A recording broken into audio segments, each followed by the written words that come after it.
I am Abhishek Saha, third professional MBBS student of Shanti Niketan medical college. तो अभी जो सबसे बड़ा इम्पॉर्टेंट एक न्यूज़ आ रहा है कि रजिस्ट्रेशन जब करने जा रहे हो आप लोग, एंड बहुत लोग जो है अभी रजिस्ट्रेशन करना स्टार्ट कर दिए हैं। तो जो लोग सोच रहे थे कि हाँ मैंने नीट के फॉर्म फिलअप के वक्त तो मैंने जनरल कैटेगरी दिया था, अभी मैं ईडब्ल्यूएस कर दूंगा, या फिर पहले मैंने ओबीसी दिया था और ईडब्ल्यूएस दिया था, अभी मैं जनरल कर दूंगा। तो ये जो है ये नहीं हो रहा है। मतलब कि आपने नीट फॉर्म फिलअप के वक्त जो कैटेगरी दिया था, आपने अगर ओबीसी दिया था तो आप ओबीसी ही दे पाओगे डब्ल्यूबीएमसीसी के काउंसलिंग के वक्त। ओबीसी को OBC A and OBC B में से दोनों में से एक चूज़ करना पड़ेगा। आप जनरल में या फिर अदर्स कैटेगरी में नहीं जा पाओगे।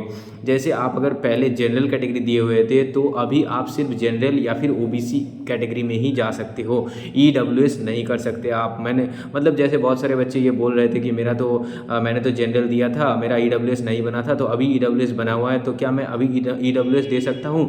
तो अभी आप ईडब्ल्यूएस नहीं दे सकते, ऐसा कोई ऑप्शन नहीं है। ठीक है, इसके लिए क्या होगा, कट ऑफ में कितना इफेक्ट पड़ेगा? देखो कट ऑफ में इफेक्ट पड़ेगा, ये मैं बता देता हूँ। क्योंकि कोई भी कैटेगरी जो है, जो कि नीट फॉर्म फिलअप के वक्त जो दिया था, मतलब जैसे कि कोई जनरल कैटेगरी के बच्चा, तो वो जो है जनरल कैटेगरी या फिर ओबीसी में ही जा सकता है, अदर्स कैटेगरी में नहीं जा सकता। तो कैटेगरी का जो कट ऑफ है वो डिक्रीज़ होगा। ईडब्ल्यूएस कैटेगरी का कट ऑफ जो है वो आई थिंक कि जो कि लास्ट ईयर 70,000 गया था, तो इस बार ईडब्ल्यूएस कैटेगरी का कट ऑफ आई थिंक कि बहुत ही मतलब 80,000 के आसपास भी जा सकता है। तो देखो मैं ऐसे ही नहीं कह रहा कुछ भी, ठीक है, ये जो हो रहा है उसके अकॉर्डिंग ही बता रहा हूँ अभी।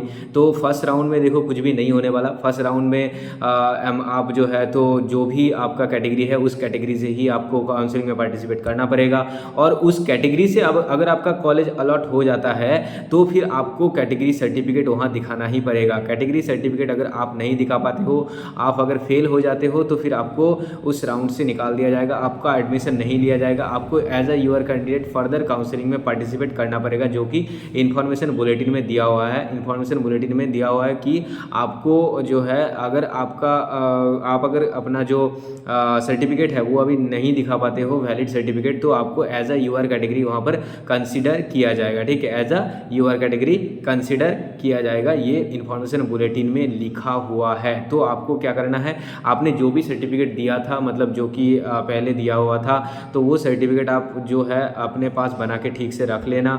एनसीएल अगर अभी भी अगर नहीं बना है, एनसीएल भी बना के रख लेना। ठीक है, इनकम सर्टिफिकेट जो भी लगता है, EWS certificate and then SC ST जो भी है आपका, तो सर्टिफिकेट रख लेना। अगर यूआर कैटेगरी से हो तो यूआर कैटेगरी से ठीक से कैटेगरी वहाँ पर सबमिट करना। इसके लिए कट ऑफ में थोड़ा सा इफेक्ट पड़ेगा।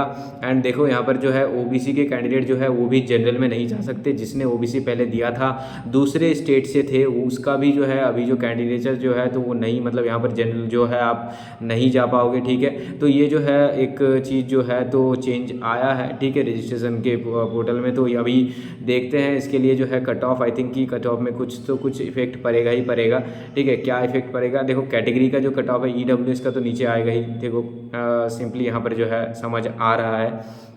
और ओबीसी का जो है तो ज़्यादातर बच्चे जो ओबीसी रहते हैं वो ओबीसी दे देते हैं।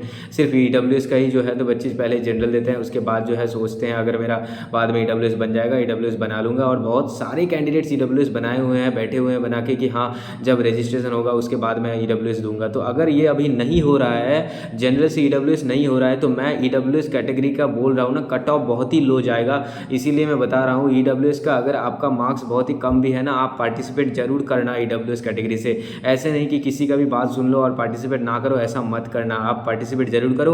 लास्ट ईयर देखो ईडब्ल्यूएस एंड जनरल के कट ऑफ का बहुत ही एक ह्यूज डिफरेंस था। इस बार भी जो है आई थिंक ये ही डिफरेंस रहेगा, अगर ऐसा हो जो हो रहा है, एंड ये हो ही रहा है तो और कुछ बोलने का भी है नहीं। ठीक है, एंड बाकी जो कैटेगरी है तो उसके हिसाब से आप रजिस्ट्रेशन करो।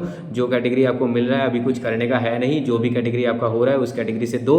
अगर वैलिड सर्टिफिकेट नहीं दिखा पाए तो एज यूआर कैटेगरी आप जो है वहाँ पर कंसिडर किए जाओगे, एंड उसके बाद जो है एज अ यूआर कैटेगरी आपको फर्दर काउंसलिंग प्रोसेस जो है एज अ यूआर कैटेगरी ही आपको करना पड़ेगा। ठीक है, तो ये तो इन्फॉर्मेशन बुलेटिन में लिखा हुआ है, आप जाकर देख लेना, डोंट वरी। एंड बाकी कोई भी अगर कुछ क्वेरीज हो कमेंट सेक्शन में डाल सकते हो।